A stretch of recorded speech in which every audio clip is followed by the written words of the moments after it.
Thanks, Josh, for um,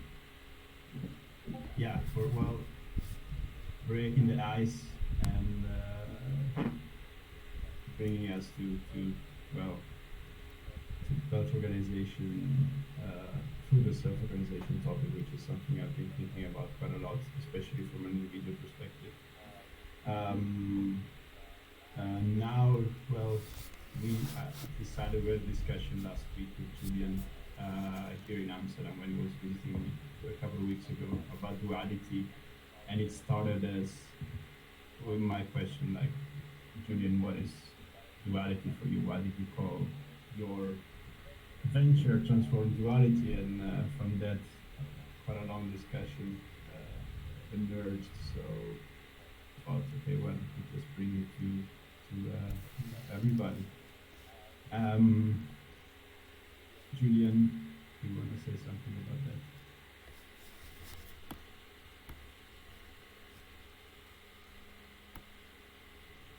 You're on mute. Hello. Can you hear me? Awesome. First of all, thank you very much for the cooperation. Yeah, everyone who doesn't know me, Julian, I had a very difficult transition like last year starting with like some major points where I was kind of transferred from a solid corporate work life to so-called adventure to a sabbatical year, which didn't really work out this year with certain conditions. And also I had like just before Corona started, I had like an accident. Like I was present in South Africa, where I injured my knee, so that I couldn't do what I loved doing. So, and that brought me to breathwork. And in this journey, I dived really deep into the topic of duality because I could clearly experience within me that what does duality is for me, and coming to Ali's question, like why do I call my venture like that? For me, duality is something that's always present. Calling back to yesterday, there is duality and there's the part of unity. But first of all, for me it was like I need to recognize my personal duality inside of me. Like there's this inner Julian, which is like how does it feel inside of me? How do I present myself to the outside world? And that is the first duality for me. That's the first aspect of duality. How to use that into the kind of unity. And that's just like my personal experience and how I kind of approach this breathwork. But before maybe going into that deeper, my question is, what does duality mean? I mean, what does it stand for? I think it's a very heavy word in certain terms because you can either define it like in a mathematical way, duality relates to less distributed here, and you can also put it like into philosophy aspects. So, what is like duality meaning? Is it meaning like body and mind? You have it in science. So maybe to start, first of all, what does duality mean to you? Like individually, what is like what does it resonate when someone tells you, okay, what's duality? Yeah. Well, to me, it has a lot of faces and interpretations, and it's basically how I see. I like to see at least most of what happens in the world. To me, it means first of all separation. So sense of self and others, sense of self and there being a planet, which is eventually in my view, and the view of people quite probably that's an illusion. So the sense of uh, there being two separate things that can be, between mind and heart, heart and heart, and all that relationship. The, those seen as siloed kind of concepts and not seen as the relationships between them is our own dualities. So the separation of humans with the biosphere, the dualities of like to self-organization, the agency communion, right? So if we decide that, and these are seen a lot of times as separate things, so you might have in the corporation, for instance, talking about organizations, you might have ones who are very much like agents and other ones who are very much about the communion. And usually there's a lot of like discussion on the feminine and masculine, yin and yang kind of dualities there, which are seen as separate but are balancing forces.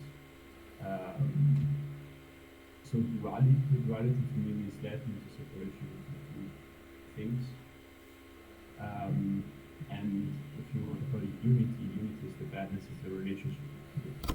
You can see a third uniting force or just what actually the reality is then, and the balance between agency and community, between feminine and masculine, between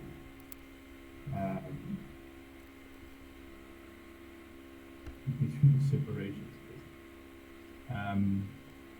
bringing on the breath work, for instance, right? Like this is the easiest way for me to break the duality between mind and body.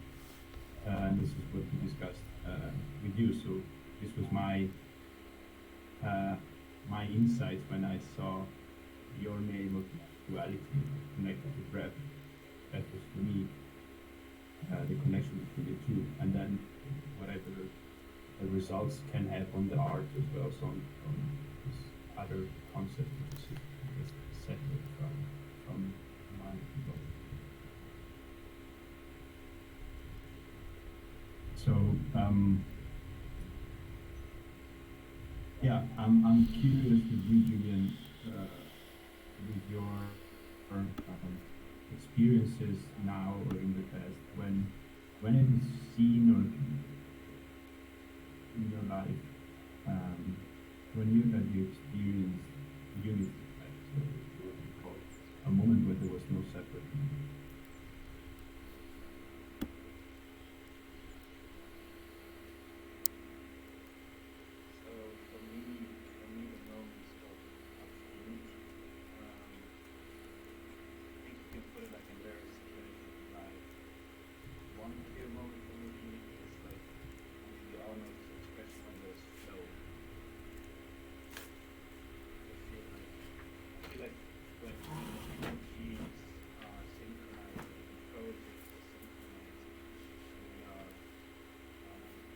Yeah, win-win situation. That is what it is. That is the in a project, can be a company, a company-client relationship, can be in a friendship, or it's how this talk or everything like synchronized yesterday, right? So the three of us were talking, Josh and like simultaneously, and I think when it then comes, like for example, to the physical or to the experience part, for me, unity is when I'm, for example, in a breathing session and I can really purely acknowledge the moment and being present. That is, or I'm a passionate freediver, as I is actually breathing that itself. So when I'm in the water, when I'm like really blending out naturally everything. That's the state. Yeah, and you added to this, which I might ask the help of anyone who wants to add to this kind of like attempt to make sense of it. You added another thing, which is time. So you added the present.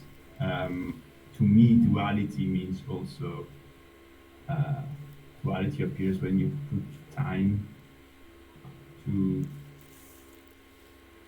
um, so the sense of um, somehow you are in duality when there's you and there is time, and then the duality disappears as soon as you feel in presence or flow, right? And so I'm wondering if anyone has any thoughts that just came into my mind somehow, uh, the relationship between duality and time. So I open it up to the floor if anyone has.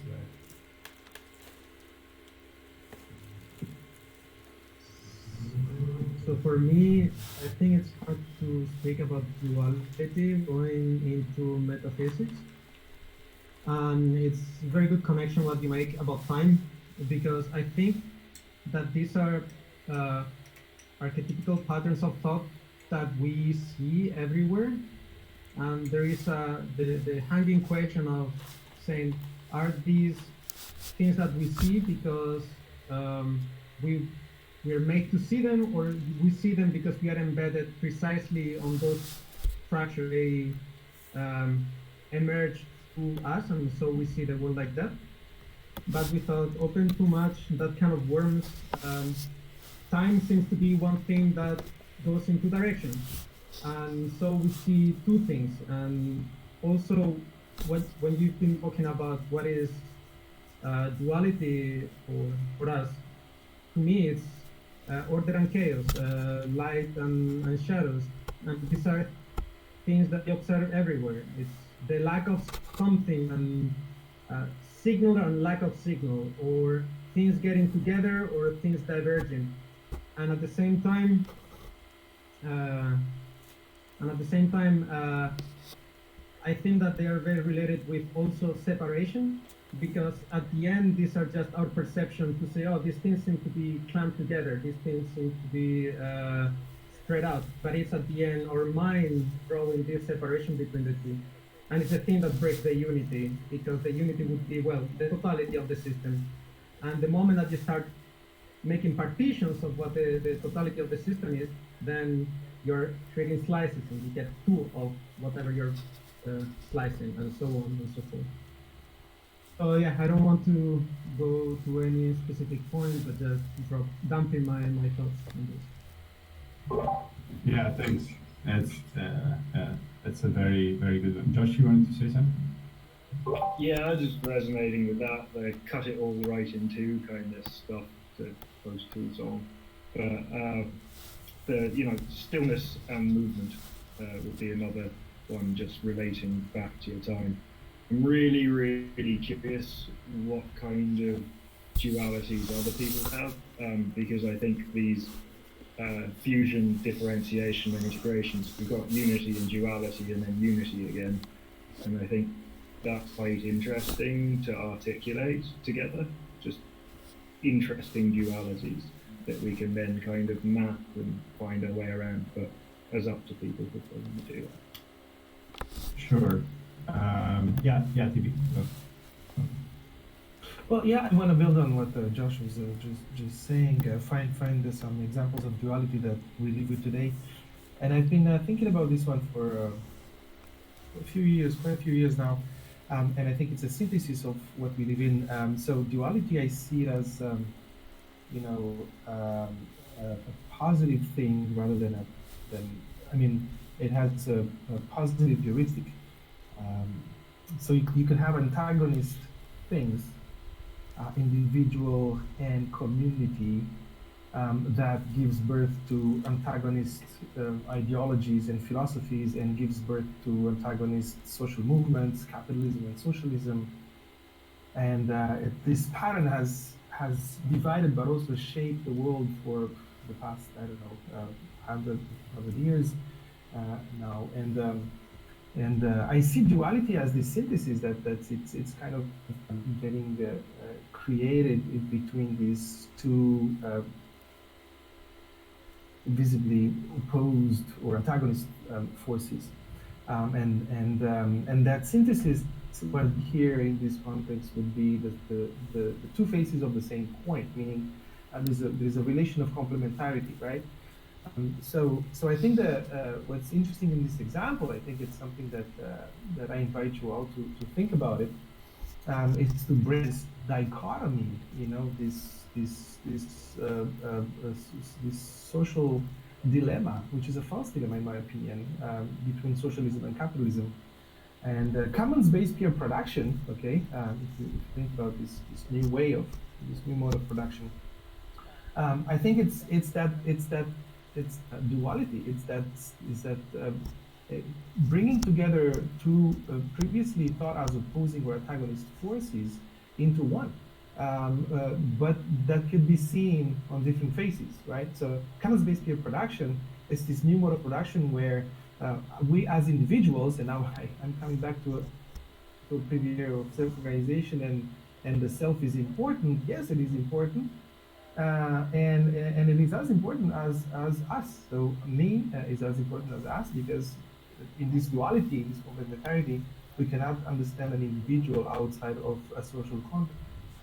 So commons-based peer production will be this mode of production outside of this dichotomy, together or alone, capitalism or socialism, where we as individuals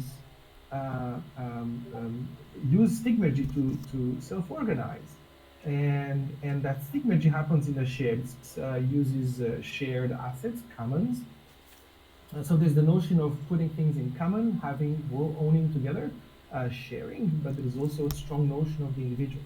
So just to finish the deep here, and I wanted to absolutely, yeah. Yeah, I just wanted everybody to think about new synthesis that is operating, and the collapse of this dichotomy of capitalism and socialism, and the emergence of something in between that takes both of these sides and blends them together without contradiction. So commons production, when I still speak to people about it, people that don't know, sometimes they jump from saying, "Oh, you're communist," "Oh, you're capitalist," because they use these two categories to end that, without seeing that there's a new synthesis of this, that there's no contradiction between commons and peer, in commons-based peer production. So this is how I see duality. And I love it because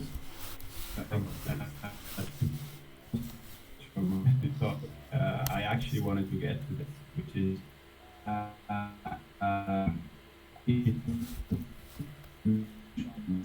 you have a new emergent property, there is also going to be a duality again, right? So, or create a duality afterwards. So, who's speaking? This is Sam. I just wanted to share one Sam. thought in response. So I just Please. wanted to raise one complication, or I wanted to ask about potential implications of the idea that within capitalism, you actually have kind of tendencies towards equality, particularly among the power, to the extent it's social and rich. This crossed my mind while... A bit louder, son, please. And in socialism, you can also have elements of competition, either to get in positions of decision-making power, or even competition in lower classes amongst people, basically, in trying to do... This is like a common criticism, but basically competition about how you can get these resources to others by putting like less units. And as a critique, I just kind of wanted to share if that has any implications, the fact that they each have parts embedded in each other, on the synthesis conversation.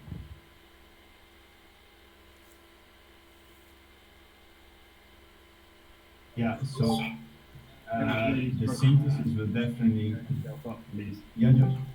I'm just saying to Sam that I'm struggling to hear him. If he can turn his microphone up on his computer if he talks again, but I didn't hear any of that. I'll try to say it very succinctly. Can you hear me now? Yes. Okay.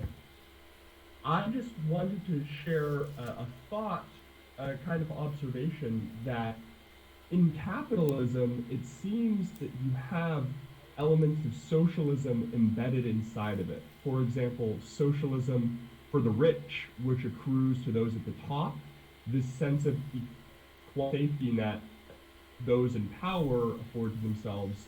And also in socialism, there seem to be some competitive aspects in terms of it should be equal distribution, but people competing for positions of power to control distribution, or even people enterprising to be able to have the same resources while contributing like less effort is like the common critique.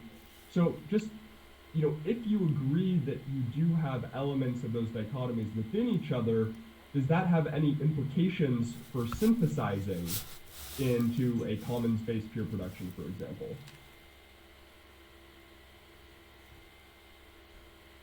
I think that's the result of the synthesis. I'm pretty familiar with the peer production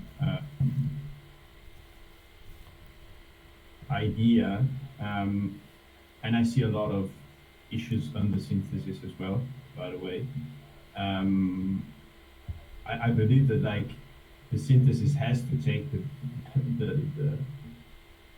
the common grounds. So your question is, are those common in both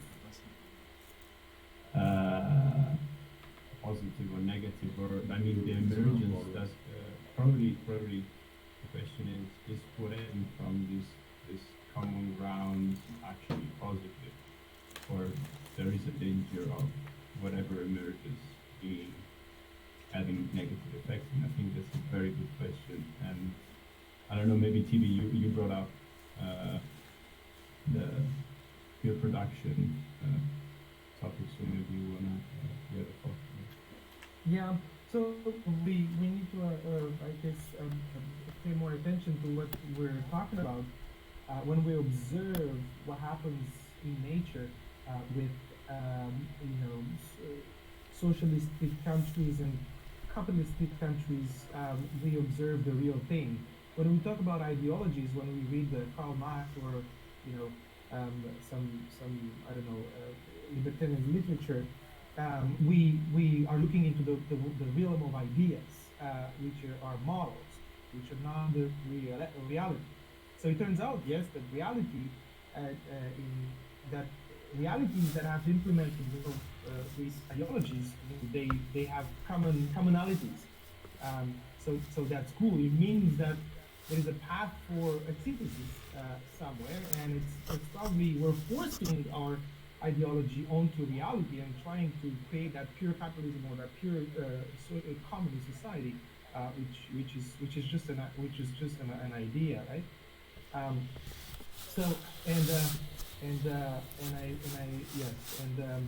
so commons-based peer production is this. It appears to me to be the synthesis of this antagonist or dichotomy, okay? I think, one positive thing about it is that it ends, essentially a struggle where we go at each other based on these ideologies. So it's a way to divide society, into two camps, and then having them fighting with each other. I think the positive thing that comes out of that is that, hey, why don't we just create a big global wiki and try to solve environmental problems and all that, and just apply Stigmagen and self-organization to it, and apply this new mode of production, common-based production, instead of just breaking our heads on capitalism and socialism. So I think one way of it positively is that it ends this tribalism, right? We're in two camps and fighting each other over ideas. And I also think that it's a better balance of thinking about this duality and community, because none of these pure systems where the individual is the essence or the community is the essence, none of these systems seem to be fitting with how we feel about the world. We feel that libertarianism is a little bit exaggerated, and communism on the other extreme, it doesn't feel natural. So I do think it would create a world where better find feel more comfortable in. I think it's a positive evolution. Yeah. Yeah, yeah. I just leave because we can't now over the whole conversation on this. I will just give Julian a place to say anything about this. I really loved it, and I think we could actually spend maybe later on just that. Basically, reproduction is if it's positive or negative, what are the flaws, and who is actually there from the developmental perspective to join the movement, and is it group or whatever. I have a lot of thoughts about it, so maybe we can do it later on. But Julian, do you have any thoughts on this?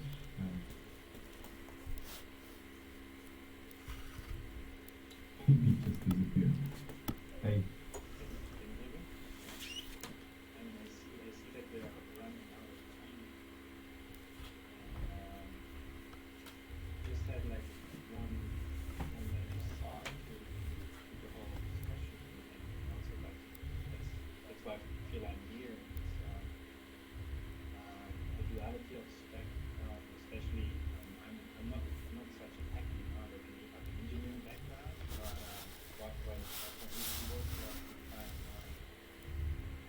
The duality we need to respect like body and mind, and my youth, like what I want to ask, like how I mean we're discussing like very important parts and creating amazing things with our minds, and but do we recognize sometimes this duality of like mind and body, how we connect it within, like making everything happen, like are we in line? And when, for example, for me, like the tool was the breath, and yesterday we thought about like a tiny awareness practice, just like to, for example, see how duality is functioning in our body. And we were discussing about the sympathetic and parasympathetic nervous system, and I mean there's a 45-second practice which you can do, and just to experience those systems, and then the question is like maybe this is also something we want to bring into our lives, right? Not only discussing like these topics and everything and making projects, but also like finding our connection within, and then with that smoothing and connecting with other people. That's why I think that's what the breath is, like smoothing this process, smoothing the work together, and we had this amazing experience, I think, like with the Luminar Unity community and another community reading together. But I don't want to go too deep into it, and I just want to ask you, everybody, like up for the short 45 seconds awareness practice, like to give a somatic experience to what we are talking about.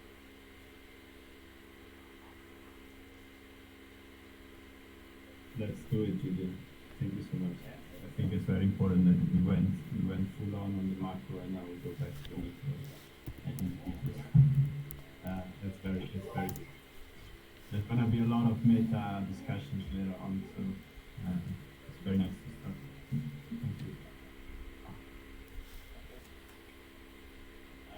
Thank you. Thank you. Can we? Sorry, you can speak in just a second, but just saying that we're 5 minutes over time for Aditi's talk, so we can jump into another channel and keep going, or we can stick around here and change topic. It's up to you guys.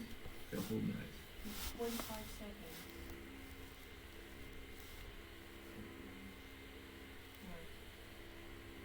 I don't see Aditi in the yeah. I see.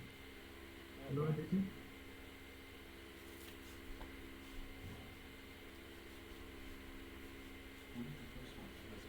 It's only 45 seconds, Josh.